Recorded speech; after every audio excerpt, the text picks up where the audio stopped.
আজকের এই বিশেষ বিশ্লেষণে আপনাদের সবাইকে স্বাগত। আজ আমরা এমন কিছু বৈজ্ঞানিক সত্য নিয়ে কথা বলবো যা আমাদের বেশিরভাগই ছোটবেলা থেকে শিখে এসেছি, কিন্তু সেগুলো কি আসলেই পুরোপুরি সঠিক? চলুন আজ সেই ধারণাগুলোকেই একটু ঝালিয়ে নেওয়া যাক। একবার ভাবুন তো, স্কুলে শেখা এমন কোনো কিছু কি আছে যা আজও আমরা ধ্রুব সত্য বলে মনে করি? তাহলে প্রস্তুত হয়ে যান, কারণ আজকের আলোচনায় আমাদের সেই বিশ্বাস করা ধারণাগুলো হয়তো একটু নড়ে যেতে পারে। আচ্ছা, তাহলে শুরু করা যাক। আমাদের প্রথম ভুল ধারণাটি স্কুলের জীববিজ্ঞান বইয়ের সেই ক্লাসিক একটা ছবি, যা দেখলে অনেকের শৈশবের কথা মনে পড়ে যাওয়ার কথা। মনে আছে সেই বিখ্যাত ছবিটা, যেখানে দেখানো হতো জিভার ডগায় মিষ্টি, একদম পেছনে তেতো, আর পাশে নোনতা বা টকের জন্য নির্দিষ্ট জায়গা আছে? এই ধারণাটা আমাদের মাথায় এতটাই গেঁথে গেছে যে আমরা এটাকে সত্যি বলেই মেনে নিয়েছি। এবার এই স্লাইডটা দেখুন। একদিকে আমাদের শেখা ধারণা আর অন্যদিকে বৈজ্ঞানিক বাস্তবতা। পার্থক্যটা কিন্তু একদম পরিষ্কার। তার মানে যা আমরা এতদিন ধরে শিখে এসেছি তা আসলে সত্যি নয়। তাহলে আসল ঘটনাটা কি? আসলে একটা গবেষণার ভুল ব্যাখ্যার কারণেই এই ধারণাটা তৈরি হয়েছিল। পড়ানোর সুবিধার জন্য একটা সহজ ছবি তৈরি করা হয়, আর ঠিক সে কারণেই ভাবুন একবার 1 শতাব্দীরও বেশি সময় ধরে এই ভুল ধারণাটা টিকে আছে। চলুন এবার পরের ধাপে যাওয়া যাক।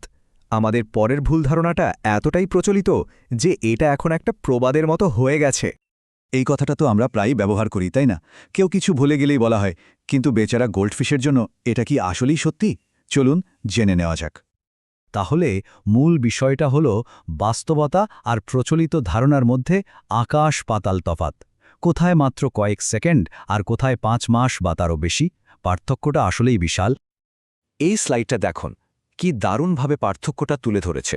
গবেষণায় দেখা গেছে যে গোল্ডফিশকে বিভিন্ন শব্দ শুনে প্রতিক্রিয়া জানাতে বা কোনো গোলকধাঁধার সমাধান করতে প্রশিক্ষণ দেওয়া যায়, আর তারা সেই সমাধান কয়েক মাস পর্যন্ত মনে রাখতে পারে। অবিশ্বাস্য, তাই না?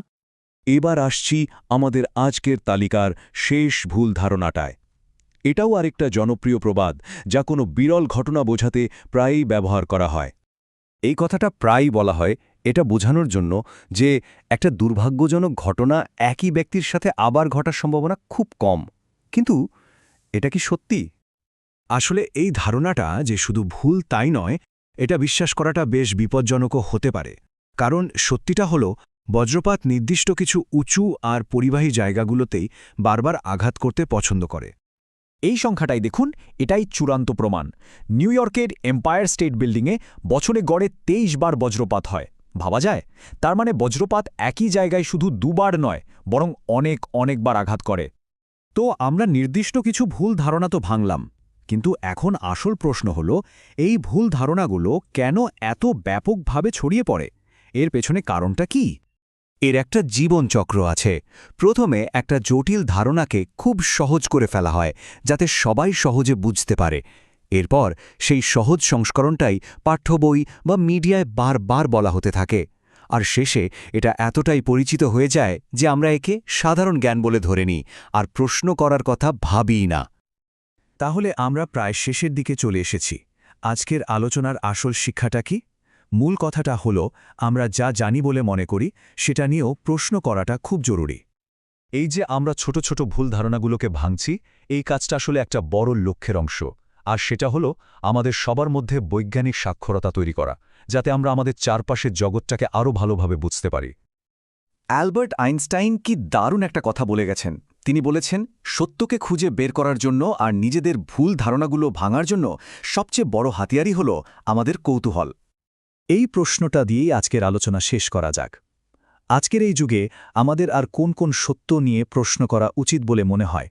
একটু ভেবে দেখার মতো বিষয়। ধন্যবাদ।